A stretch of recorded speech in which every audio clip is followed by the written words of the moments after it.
Assalamualaikum warahmatullahi wabarakatuh. Untuk CPMK yang kedua, saya mengambil kasus khusus waris untuk anak dalam kandungan dan anak tidak sah. Saya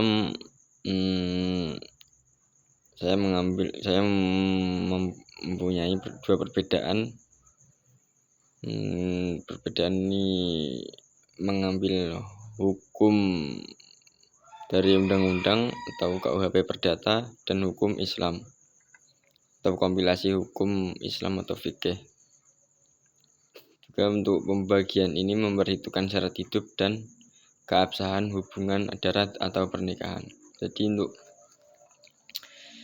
kasus waris dalam anak dalam kandungan dan anak tidak sah itu harus adanya perhitungan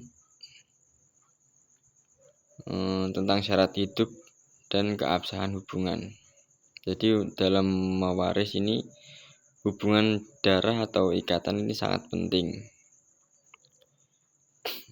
Ya, untuk pembahasan selanjutnya untuk pembahasan anak dalam kandungan atau naskiturus. Ini perbandingan untuk hukum KUHP Perdata. KUHP Perdata pasal 2, anak yang ada dalam kandungan seorang perempuan dianggap telah lahir bila mana kepentingan si anak menghendakinya. Jika lahir dalam keadaan hidup, ia berhak mendapat warisan penuh.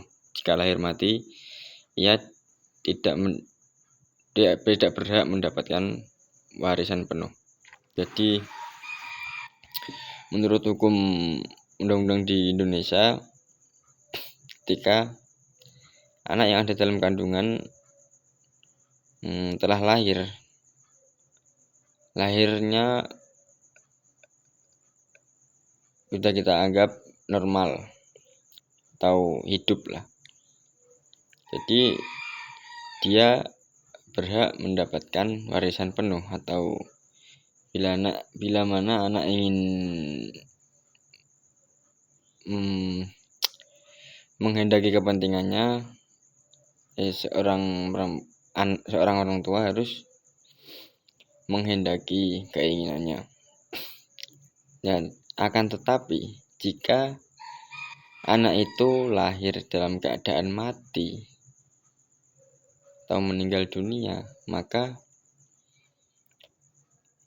warisan tersebut tidak berhak didapatkan atau sudah dianggap tidak ada karena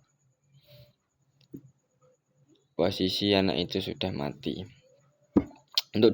Selanjutnya untuk dalam hukum Islam atau fikih, janin berhak mendapat warisan dengan syarat sudah ada dalam kandungan saat pewaris meninggal dan kelak lahir dalam keadaan hidup. Pelaksanaan pembagian harta warisan biasanya ditunda sampai anak tersebut lahir untuk menentukan bagiannya, apakah anak laki-laki atau perempuan. Jadi dalam hukum Islam, anak berhak mendapatkan warisan dengan syarat sudah ada dalam kandungan atau ketika tes di rumah sakit sudah positif mengandung. Juga pada saat itu, ini pada saat pewarisnya meninggal, tapi di tes kandungannya sudah ada atau mengandung, posisi mengandung, lalu anaknya lahir, maka anak tersebut bisa maka dalam hukum Islam untuk mendapatkan warisan harus menentukan jenis kelaminnya, apakah anak laki-laki atau perempuan. Karena untuk dalam hukum Islam pembagiannya sangat berbeda dari segi laki-laki atau perempuan. Untuk selanjutnya, anak tidak sah atau anak luar kawin.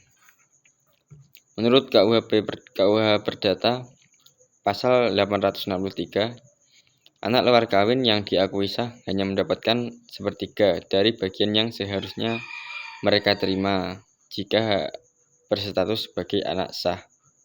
Apabila pewaris meninggalkan keturunan sah atau suami istri, mereka baru mendapat bagian penuh jika tidak ada ahli waris golongan lain. Jadi untuk pasal 863 ini yang membahas anak luar kawin itu bisa dikatakan sah, tetapi hanya mendapatkan sepertiga bagian yang mereka terima. Tetapi juga harus berstatus sebagai anak sah, bukan anak orang lain. Selanjutnya, apabila pewaris meninggalkan keturunan sah atau suami istri, mereka baru mendapat bagian penuh jika tidak ada ahli waris golongan lain. Nah, ketika suami istri ini meninggalkan keturunan atau membuang anaknya, lalu mereka tidak mempunyai ahli waris lain, maka anak tersebut bisa mendapat bagian penuh kalau memang benar-benar tidak ada ahli waris lain.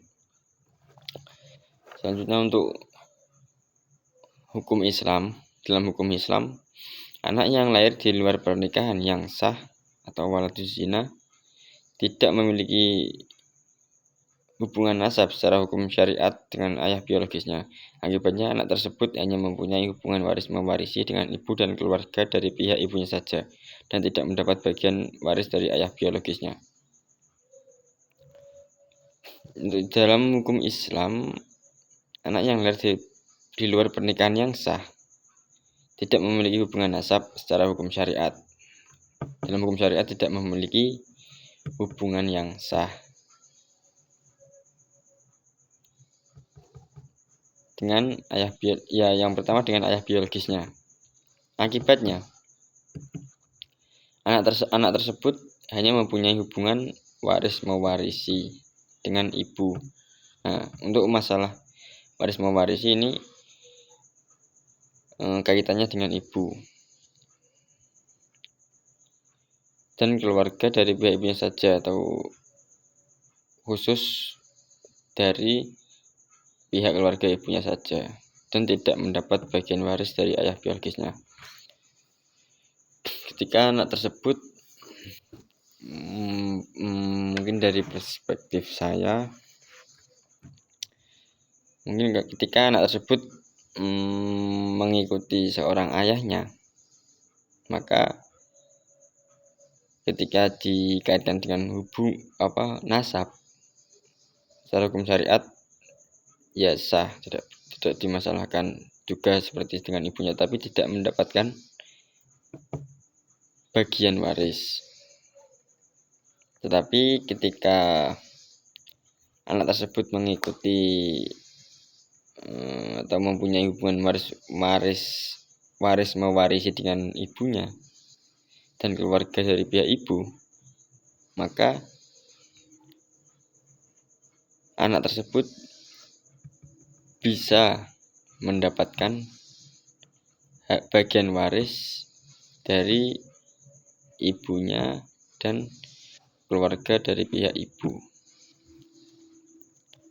Jadi intinya untuk yang terakhir ini, ketika anak tersebut mengikuti ayah tidak mendapatkan, tapi ketika mempunyai hubungan waris mewaris dengan ibunya dan dari pihak keluarga ibu masih bisa mendapatkan harta waris atau bagian waris. Ya, terima kasih. Mohon maaf kalau ada yang salah. Selebihnya mohon maaf. Wassalamualaikum warahmatullahi wabarakatuh.